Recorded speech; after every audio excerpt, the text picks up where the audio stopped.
Well, the most important on my advice is the breathing system. So if you sustain well the sound, even if you are sick, you can sing over. How do you control vibrato? Oh, certainly I control it with diaphragm and sustaining. It's very, very, on my advice, it's the easiest thing in the world if you learn it. But if you don't learn, if you have no idea how to do it, it's difficult, you see. It's everything is with the diaphragm. I told you before, it's when you have a sound.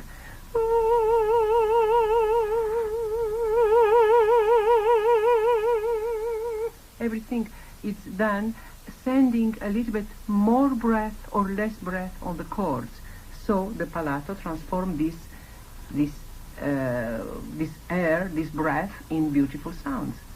Now, for you both, Madame Zeani, Signor Rossi-Lemeni, covering is a matter not of interpretive choice, but of technical necessity. Absolutely, exactly. A technical necessity.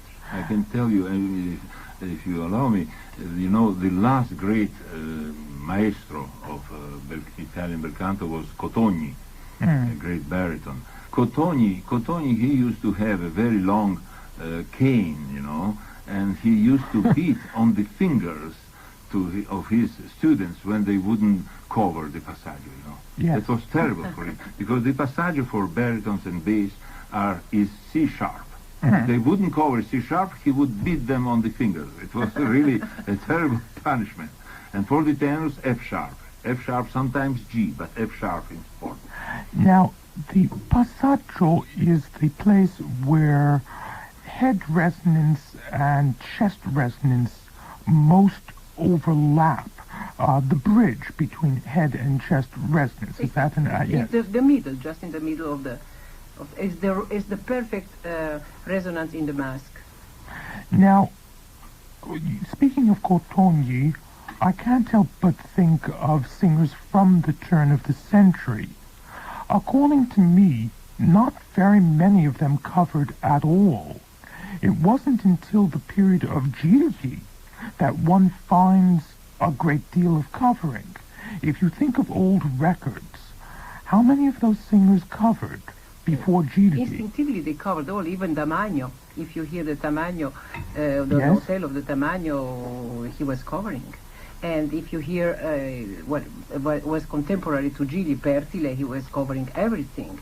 And Martinelli, it was a kind of covering. And even if you hear the most recent, like all of the greatest singers, Pavarotti is covering in a way, it's fantastically well covering, and Domingo, and all of the greatest tenors they covered the passaggio. Is covering nevertheless a limitation? Covering it don't mean that you have to make a tube, You sacrifice No, the sound. no, the contrary. You have to leave free the sound, but in such a small place that cannot go out and do an Yes, spreading. spread Yes, out. exactly. Yes, but does covering in some way restrict possibilities with regard to tone color? Does it limit your choices respecting tone color? Well, you know what's the problem? Sometimes the tone colors, sometimes, if I understand what you are saying, because it's difficult for me to understand in English all these expressions, but sometimes some tenors or some sopranos or some, you have not to cover perfectly well, especially in the passaggio. Sometimes Gigli, I sang with Gigli, so he used it to open sounds in F or F sharp when the phrase or the aria needed to have a kind sound and young position, Quanto è bella, quanto è cara. He was opening there. Quanto è bella, quanto è cara, più la guardo e più mi piace. And then, del cor non son capace. Immediately after, he was using to cover, but to play with these colors. Yes. He was playing it just because he was playing with these colors. Yes, what is important to say that covering doesn't mean to encapsulate the sound. Exactly. The sound must be always, the vibration of the sound must be always very powerful and very well projected. and controlled. This is important. Are to you control. are you saying that a covered sound is not a youthful sound? That to have a youthful sound, one must not cover? Oh, no. Probably you understood the wrong thing. No. A youthful sound is even covering is youthful sound. I say, but Gigli, when he wanted a youthful sound, abandoned covering. But it's not because it was the sound that needed for this kind of opera, you see. This kind of phrase, it's complicated now to demonstrate without a piano, without No, anything. you demonstrate very effectively. Yeah, you see, what's the problem? I told you in which aria I was...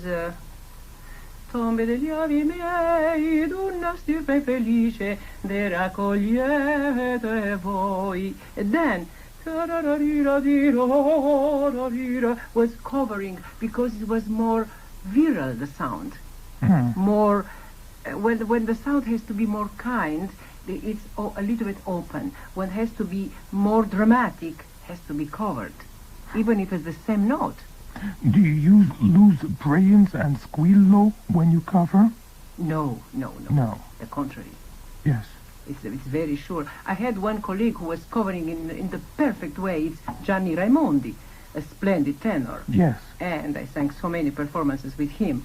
And probably in America he was not so well known because he didn't sing so many times. But he was one of the best tenor in the world, and he was covering with gracefully everything. I remember his Rigoletto. I remember, he sang so many Traviata and Bohème with me, and Puritani. He just, I think he left the career 1 year or 2 years ago. So. And he was one of the most reliable singers in the world because of his technique. He was always able to control his voice, even when he was not in perfect shape. In any event, Mr. Rossi-Lemeni, we left you having learned how to cover.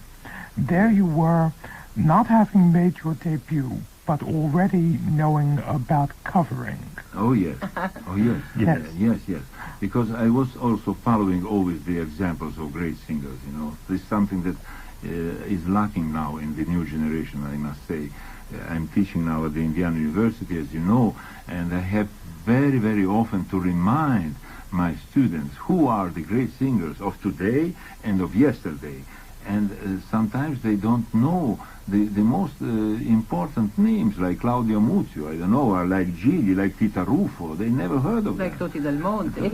And this is so important, really, to realize how much you can learn listening to the great singers of the past.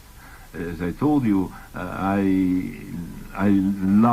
adored Shaliapin, but doesn't mean that I only thought of Shaliapin, because I always have listened with great respect and love of De Angelis and Pasero and Pinza and Mardones and Kipnis and all the Journées and so many others. I mean, I always was admiring them, and I always thought that there was so much to learn and so much, not to imitate, but to find the way to use my own voice, as what I asking everybody else to do so, but on that track.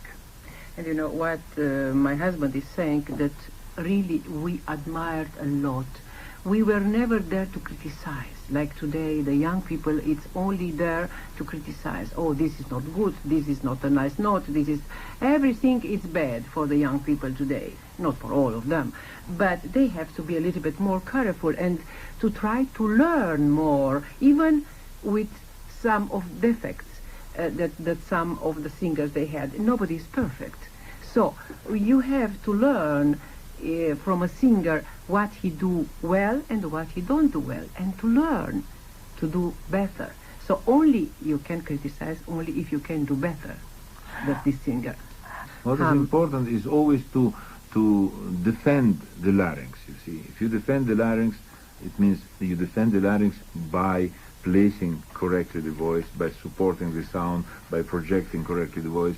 Then this is what we really try to find, try to do in the best way possible. Anthony van der Linde declares Nicola Rossi-Lemeni, Virginia Zeani, you are the personification of what vocal teaching should be. Cesare Longo asks about exaggerated covering. Di Stefano and Carreras and covering. Yeah, Yes. they don't cover at all. Yes. Well, I have to tell you something. One time I was singing with Di Stefano, Lucia in Arena in Caracalla in Rome, and I think it was 55 probably, yeah. And I was vocalizing, trying to cover the nice sounds, you see, for this note, and he was asking me what I'm doing there. And well, I vocalize because I have to sing Lucia. And he told me, well, I never vocalized in my life, and I'm so happy. Well, but he never vocalized in his life. But when he arrived, and the notes were back, and so he cracked. He was opening the throat, you see.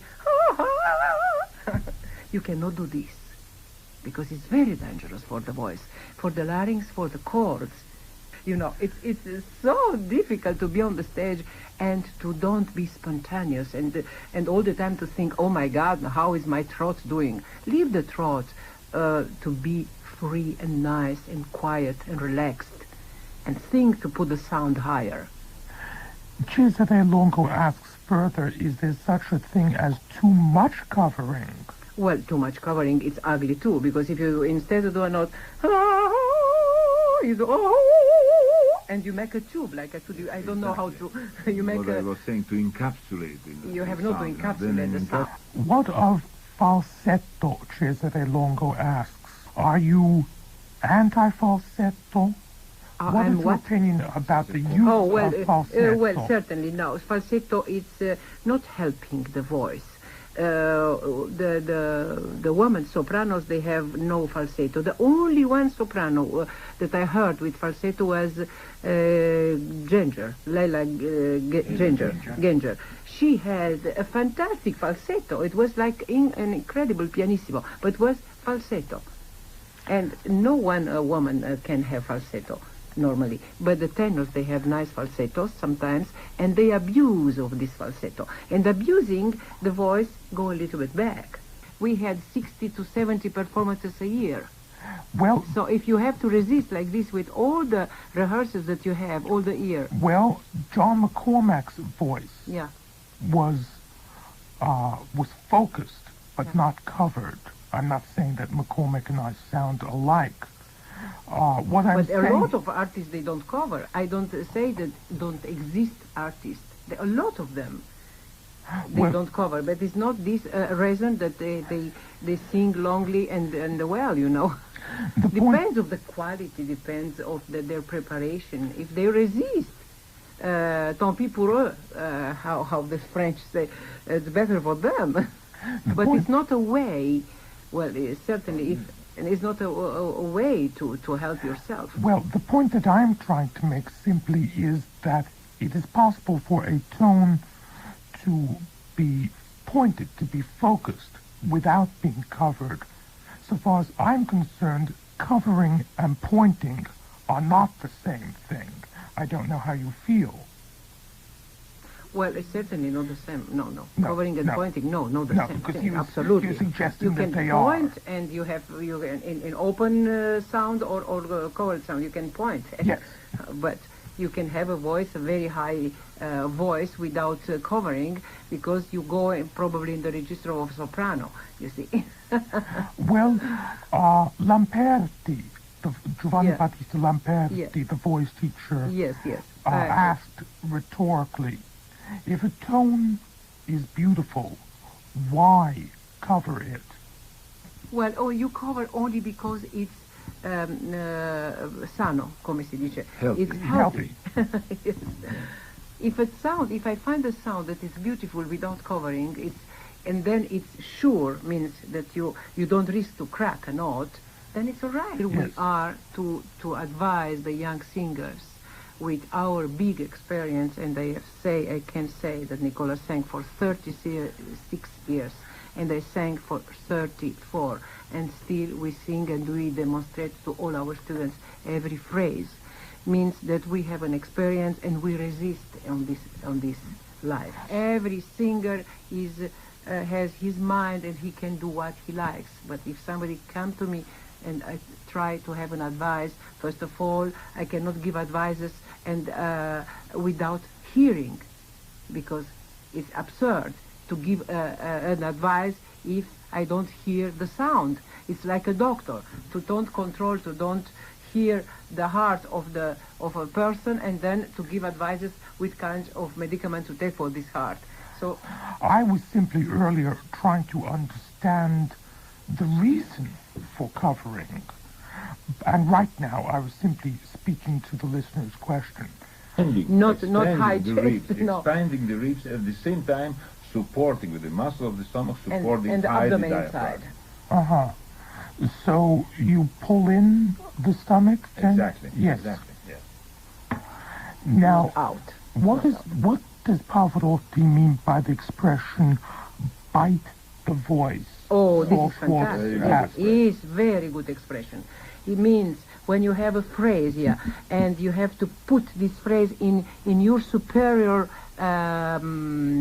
teeth, you know, on the superior teeth here. Yeah. When you have to bite it in the. I just remember the phrase when he starts. Luisa Miller. Yeah. To sustain, like biting in the sound, you see. And this is a very Italian expression, and it's a very right expression. You cannot sing Aida like Radames without biting in the sound. You see, to have to sustain the sound hard. This heroic approach to the it's very good expression, fantastic. enunciation of the words. Sometimes I say to my students to bite in your sound, my God.